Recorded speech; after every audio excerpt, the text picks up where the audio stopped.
A few months ago, I started building up my own Pokemon vintage collection, and along the way I faced some challenge that I think many of you might encounter as well. For example, what exactly defines a vintage card and what should you watch out for when collecting vintage cards? And for example, how do you build a meaningful vintage collection at all? In this video, I'm going to share my journey from the past year, including tips, strategies and common pitfalls to avoid.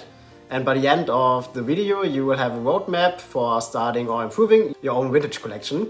And yeah, so let's dive right into it. Okay, let's start with what are vintage cards? And when we talk about vintage cards, we are referring to Pokemon cards that were produced before the E-Card series, which was the final chapter of the Wizards of the Coast, or WOTC called, of the W Coast era.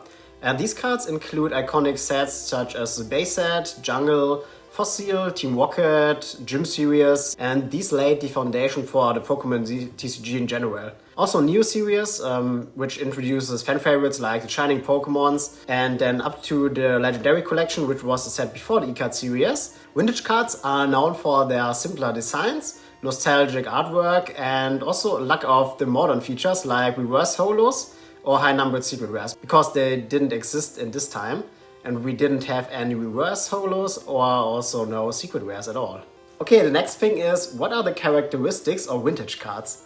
Let's take a look at some of the key characteristics that made vintage cards unique. In the 1990s or 1999 and 2000, there was massive print runs because there was such a huge hype of Pokemon TCG in general and the anime at all and the games. And so the print run was very huge.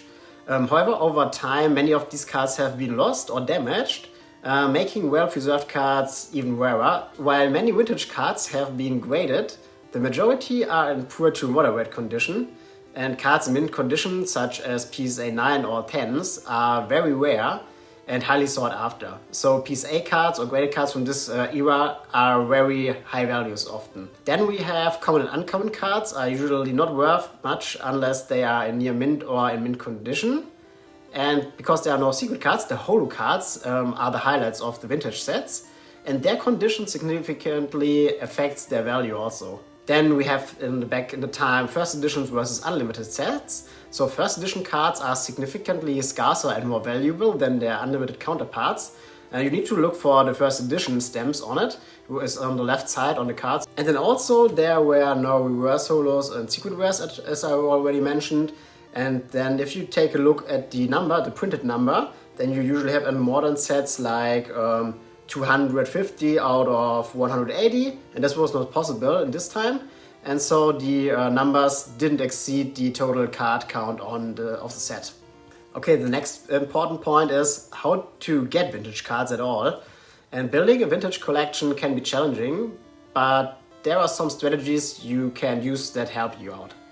So if you buy just the singles, you need to check out reputable shops on Card Market or TCG Player, where you can find individual cards in specific conditions. But you need to be prepared to pay a premium for excellent to near mint condition cards, and they're in general a bit more expensive on these platforms. And then second, you got bulk auctions on eBay. There you need to look for bulk lots and carefully analyze the pictures to assess the condition of the cards. And do not hesitate to message the sellers, they often want to answer you and ask for more details or additional images. And yeah, most of you get an answer then. Okay, the next important point is pricing. Pricing is always important, and it's an important factor also when collecting vintage cards. And there are also a few key points you need to keep in mind. For example, the holo cards. These are often the most valuable cards in the set. And the value depends on the popularity, the condition, and yeah, the rarity at all. Then you have first edition cards versus unlimited cards. And first edition cards are much rarer and can cost 2 to 5 times more than their unlimited counterparts, or even more in excellent conditions. Coming to condition, mint and near mint cards have the highest prices. Lightly played cards are more affordable but less desirable for the usual collectors. I didn't want to collect it at all, so for the commons and uncommons I usually go for near mint cards. And there are often cards which are completely destroyed. I often got cards which have whips, or have really large scratches on it, so they are not collectible at all, I think. But some just buy them also. And if you buy bulk cards, you often have like these cards in it. But yeah, you need to choose for yourself which conditions do you want to keep. But for myself, I did not consider keeping them in my collection. I only go for near mint or excellent cards. Also for vintage, and yeah, they're a bit more expensive, but yeah, it look better.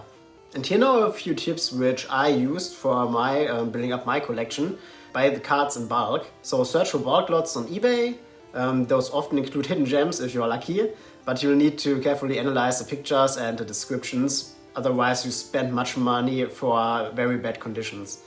And then set a budget beforehand and stick to it to avoid overspending.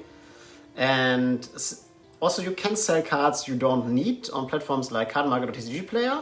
This can help fund future purchases and keep your collection focused. So I resell all of my double cards which I have in the bulk collections or which are in conditions I do not want to keep. And yeah, you can just sell them as singles or in packs on eBay, and then yeah, you have free money again. And if you purchase entire collections, you can save time, and also you do not need to pay a premium price if you buy them in singles. And also you can go to flea markets or other events, and there's also great places where you can connect with other collectors and then trade also cards. Then for eBay, for the biddings, I have some tips.